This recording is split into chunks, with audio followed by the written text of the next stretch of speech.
But I know it's at this place beating a dead horse. But Gen X black men are weak as shit, man. And I say that because these be the same motherfuckers who terrorize neighborhoods and communities. They'll be the first ones to come back and turn around and talk about something. Man, we gotta come together. We gotta stop the violence. Nigga, you are the reason for the violence. You're literally the reason for the violence.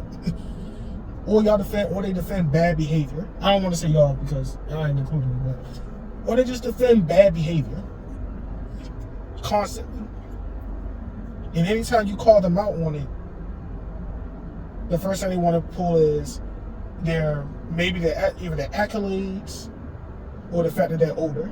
Or they'll try to dismiss it by saying, well, you know, why don't you just do better? Or why you gotta worry about what another man doing? Because it affects all of us. You fucking dumbass. Every bad decision that you make affects the reputation of all of us. And I honestly, we shouldn't have to keep having this conversation, especially when these niggas always have to preach Kevin Samuels. And that was his main point, was the ethnic image of all of us. And y'all, they always seem to forget that portion. They can quote you anything about women, they know that shit to the T. They'll quote it. But the moment you say, hey, that's cool, but what are you doing as a man to do better? Oh, nigga, you hate me. I don't know. I saw that, well, in the Passport Bro group, I saw that more along the lines of the millennial guys, really, because the Gen Xer ones, well, the few that I've talked to, they were more like chill. Like a lot of them were more repulsed by some of the sex tourism stuff that some of those guys were pushing. Whereas the younger ones were like, oh, why y'all hating and dick policing and all that sort of stuff. I saw that more, like I said, I saw that more amongst the millennial Passport Bros than the older Gen X ones, because a lot of the older Gen X ones were like veterans and stuff like that, and they were just like, man, been there, done that. Like, it was like, y'all need to talk about something else besides just smashing chicks and stuff like that. I mean, I've seen it with both. I think some of the ones I dealt with millennials were definitely a little bit older, like they were in their early 40s. Well, I guess because millennials are in their early 40s. Yeah, that's true. They are in their early 40s. Unless you're over 44, you're not a Gen X. That's fair. I'll say older millennials and Gen X then. Only thing I don't like we were talking about, is like that one particular attorney. Like I said, I like most of his content, but he trying to defend Puffy and then trying to shame other black men for not riding with him, because I think he caught a lot of flack from other black guys telling him like, no, he's in the wrong, especially after that video came out. And, you know, he realized that, you know, so he acknowledged that, yeah, Puffy is the degenerate, but saying, well, I'm not going to contribute to a public lynching of another black man. I'm like, well, what about Puffy's behavior leading to the deaths of multiple other black men himself? Like, you don't want to contribute to a public lynching. First of all, it's not a public lynching. There's a federal investigation, which means they have dirt on him. And this is not the first federal investigation they've launched into him, according to his former bodyguard, Gene Deal. Like, they've had him under investigation for a while, which is usually the case with the feds. Like, they build up a case and let you hang yourself, you know, once they got enough to convict you, or at least, you know, bring formal charges where they know it'll stick. Like, he's talking about public lynching. Like, what about his actions that led to the multiple deaths of other artists, or, you know, or just innocent people who weren't even in the entertainment industry? Like the guy who was arrested last year for Tupac's killing, Keefe D, said that Puffy gave him a big check. I mean, that might be bullshit, because, you know, a person trying to save their own ass might say anything. But when you have other people saying, oh yeah, I heard, you know, he got $1 million check, like people who aren't even connected to that guy, that's corroborating evidence. I'm not going to try to argue, you know, legality with a lawyer, of course, but it's like he one time is a coincidence, 2 times is a pattern. The 3rd time is like, it's some truth here. Like he uses his, like, I understand, like, you know, and he's a very educated guy and whatever, but trying to hide behind your legal profession to make a bad argument just doesn't cut it with me, because I know Felicia's argument when I hear one. So, like I said, last month his argument was basically like, all black men should stand behind black elite, because No. if we don't, then we're just crabs in a barrel. Just You know what? I hate that argument, just stand behind the elite thing, because no other community simply stands behind their elite, even though they're degenerates. Like, you don't see white men. That's what he was claiming. He was saying everyone else in other communities do No, they that. don't. We're the only ones who don't, which is just patently false. That's false. You never see white people. You never see the white community like hover around athletes and entertainers to such a degree. Like, they don't. Latinos. And then that's the other thing. When we talk about black elite, he's talking about black elite in the context of entertainers and athletes. Man, fuck them. They are not our elite just because they're rich. So what? He joined the billionaire club. Good. He's in the billionaire boy club. That doesn't make him. I mean, I guess you could in some say since that's the elite financially, but that's not what we consider professionally the elite. Like, the elite are the people like him himself who are attorneys and have doctorates, that sort of thing. Or that's the elite. people like Robert F. Smith. Those are the people you should be saying we should be propping up. Reginald Lewis, people like that. Like, you won't pick Diddy or all this motherfucker. Like, Yeah, like Diddy's not fucking elite. He's a fucking degenerate with a lot of money. I mean, you have Mark Dean, Christopher Young, so many black men who contributed. At least, I'm just technology wise. And I'm gonna keep harping on this because it's salient that Malcolm X said this 60 years ago. He was like, the black community is the only people who prop up their entertainers and athletes as if they're the thought leaders of the community. No other community does that shit. So he's guilty of that very thing. And it's like, no, I'm not supporting him. Like I said, he's been implicated in Tupac's death. He's been implicated in Biggie's death, because the feds claim later on that the people who took out Biggie were actually trying to kill Puffy. That's why they ran them streetlights when they heard all those shots go off. Because people were like, when they showed the footage, they was like, well, where were everyone else? Where was Biggie's people at? Where was Puffy and all of them? When they heard the shots go off, their bodyguards told them to run the lights. And they went several blocks up when they heard the shots, and they came back afterwards. And later on, the FBI told him that hit was actually meant for him, because he had an ongoing beef with people like Suge Knight and other folks for a long time, starting all the way back when Suge Knight was fucking his baby mother, Misa, who he had Justin by. So, I'm not supporting that dude. And then the other part of his argument a month ago said, well, you guys supported him, listen to his music, so he deserves his support. No, fuck. So, because I like your music, I'm your buddy, I'm your friend. I paid for that music. So That's a fallacious argument. No, he was making I'm telling you, if you heard that original argument he made a month ago, when all that stuff came out, it was like a really bad argument. I'm like, this is a lawyer making bad arguments like this? I'm like, this is why I don't want to. I'm sorry, I'm gonna say it, guys. This is why I wouldn't want a black lawyer defending me. I'm just gonna say it. You need a Berg or a Stein at the end of your name if I'm in trouble. Hey, all I'm saying is, even the Triple K's and those groups would prefer a Jew lawyer when they get in trouble. Right. Despite their political ideology, they still would rather have a Jew. They'll still pick a Jew lawyer. So, I don't blame you. Like I said, I don't know. I make the argument to say, because I'm just trying to, every time, I see black dudes do something stupid, it's either, in my case, either older millennials and sometimes Gen X who just defend the behavior. And anytime you're like, nah, this ain't it, their only rebuttal is, well, why you hating from the sidelines? Like, and then what guy you talking about? He's a millennial. He's not Gen X. He is? Oh, he's an older millennial. Definitely. I'm being Gen X. I'm not counting anyone who was born after 81. Like, he's an older one. But even still, he's still a fucking lame for that. Like, yeah, I'm sorry. I'm not gonna sit here and prop up two tethers who, once they saw their platform failing, decided to invite a white supremacist and dress up in a Klan hood. We can say them because they no, well, Fresh and Fit. Well, no, yeah, I'm not going to defend Fresh and Fit. You got two tethers who made their whole career on bringing in Instagram models who they paid to have sex with to bash what they do, tell other young men don't date these women, while behind the scenes they're paying for sex from these very same women. By the way, they got that popularity because of Kevin Samuels, who they later shitted on and tried to tease behind his back, calling him gay. There you go. So, whatever that lame dude name was that made the comment, like, bro, you're supporting two tethers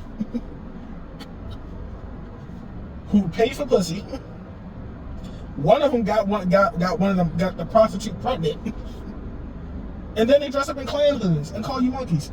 Yeah, but they were literally on there making monkey noises, all this sort of stuff. Had Nick Fuentes on their show, kept telling him say the N-word, and had the models on there saying it too. It's like, they was like, say the N-word, and he's sitting there just laughing. I'm like, you just made all of us look bad. That made all of us look bad. For as another black man, I'm assuming they're American, to sit here and try to defend their cause, defend them, is appalling. It's some weak ass shit. Well, Myron is a Sudanese looking little monkey, former Homeland Security agent, and the other one who looks like Chim Chim from Speed Racer is from Barbados, I think.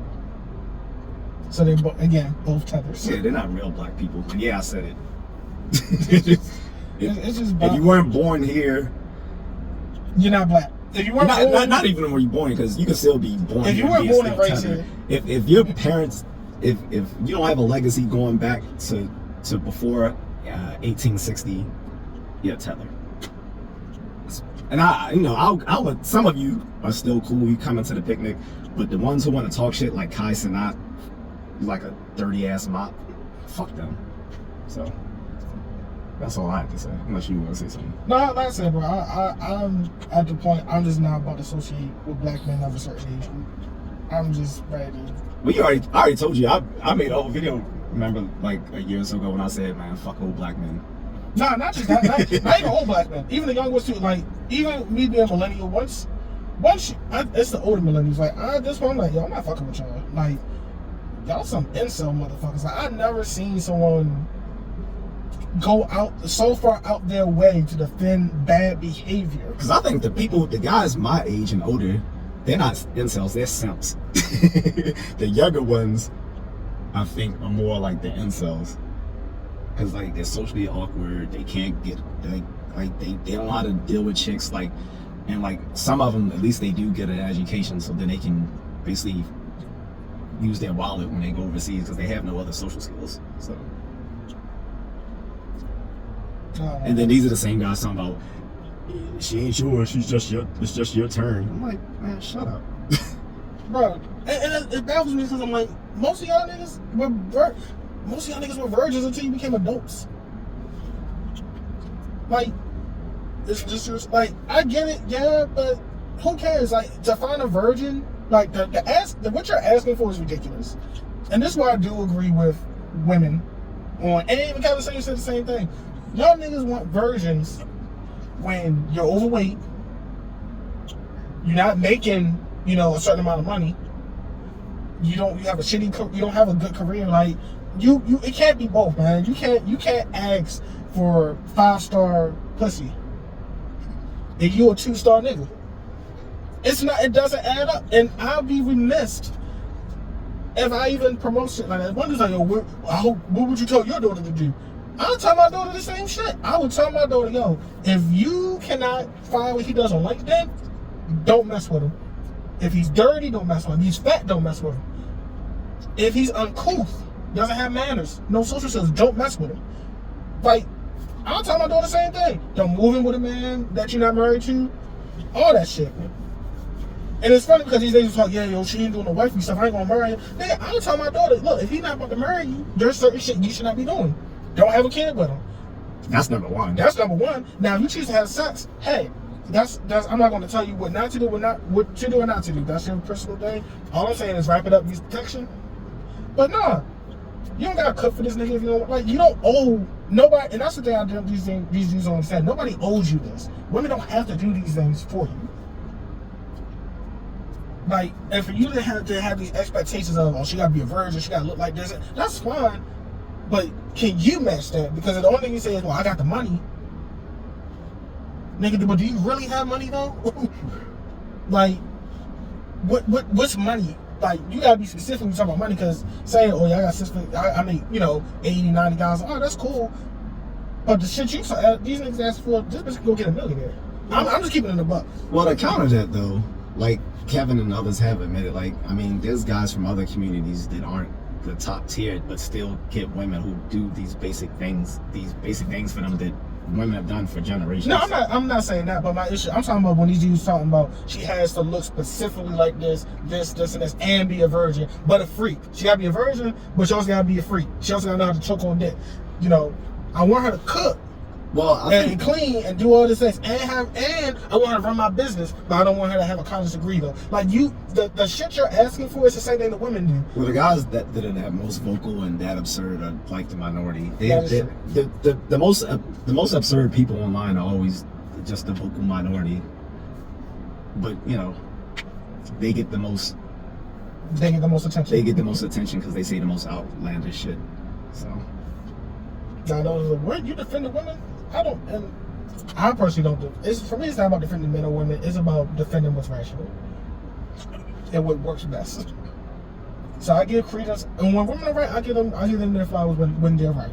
Is it often? No, but when it is, I make it a point to acknowledge. You know what, bitch? You was right. you right on that one. But nah, I don't know, man. I'm just tired of dealing with insults, bro. It's just fucking, it's annoying. Like, bro, go lift some weights. Go do something productive instead of worrying about bitches. Oh, he just, I don't know if you saw that video, but he did a whole video on that saying he was saying men don't have to be sexy and fit. The same attorney. That's just a fact. Because he's obese himself. That's just a fact. He's just for saying. Yeah, so basically saying, well, hey, I'm rich and I'm an attorney, so I don't need to be, as a man, I don't need to be sexy and all this other sort of stuff. I'm like, that's not what your homeboy said, but hey, what do I know? Right. Your homeboy advocated for health and fitness. And he said image is pretty freaking important. Yeah, nobody wants a fat black dude. I mean, you can get away with it, and that's another thing too. But yeah, he did a whole thing trying to, because he was getting tired of comments in his section, because on his Facebook with showing these little Dominican people and all this sort of stuff. And it was like, but you're like fat and like, or like it showed a video of another guy sitting there having fun. It was like, and he's like either in Colombia or the DR or something, and the guy just looks like someone who, let's be honest, if he was here in America, he wouldn't be getting women. Like he's like the guy, not the attorney, but the guy he showed in the video. It was like a morbidly obese guy. He looks funny looking, and he was like, and so there's all these little comments, and I think that's what provoked him to make that live stream talking about men don't have to be sexy and fit and stuff like that. But being in shape has nothing to do with being sexy. It's just about taking care of your body and being in good shape. For not even to attract women, that's just a surplus. And I told you, he even said that he made that sort of argument a year ago, where he was saying something similar, like he was saying like grown, like men after a certain age shouldn't be expected to have a six-pack and all this other sort of stuff. I mean, expected is one thing, but that's not like some hate. That's not like some fat bitch would say, y'all just want all these skinny bitches. Yeah, it sounded like the male equivalent of that when he was saying that. I'm like, no, it don't sound like it. It is the male equivalent. I was like, just because you eat unhealthily and you don't watch your weight, like you're making excuses. Like, that's literally the male equivalent of you just want a skinny bitch. That's all that is. And that's what I mean by incels, like, and older black dudes and being incels and some shit like, yo. No, I just hate when people use their profession to hide bad arguments. My father did the same thing. And that's why he no longer practices the legal profession, but that's a different story. But it's just sad, dude. Like, bro, if you're gonna be fat, just be fat. And like I said, you can be fat in other countries because you got money. It's okay. It's okay. Because in other countries, like these poor countries that allow them to go to, being fat is a sign that you have wealth. Here in America is a sign that you kind of behind, because here in America is actually the opposite. Like the wealthy are yeah, because it's is actually in the hood that sells the unhealthy food. You have to have money to go to the supermarkets to sell the healthy products. So yeah. But people over there don't know that. It's a backward ass world, man. And like I said, it's that's backwards as fuck. But nah, I just can't respect it. I can't. Like, bro, get a life. Yeah, I think that's a good place to end it. Yep.